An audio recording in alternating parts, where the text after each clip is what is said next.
1 table spoon మినపప్పు, శనగపప్పు, 2 ఎండుమిర్చి గిల్లి వేసుకోవాలి. వెల్లుల్లిపాయలండి ఇలా కట్ చేసి వేసుకోవాలి. ఈ ఫ్రైకి వెల్లుల్లిపాయ చాలా టేస్ట్ ఉండిద్దండి.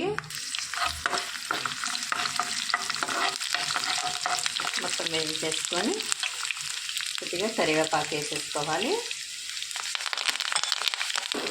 సన్నగా తరిగి పెట్టుకున్న ఉల్లిపాయలు వేసేసుకోవాలి.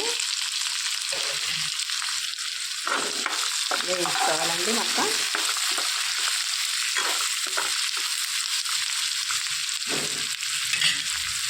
ఉల్లిపాయలు అనేవి ఇలా ఉన్నప్పుడే కాకరకాయ వేసేసుకోవాలండి.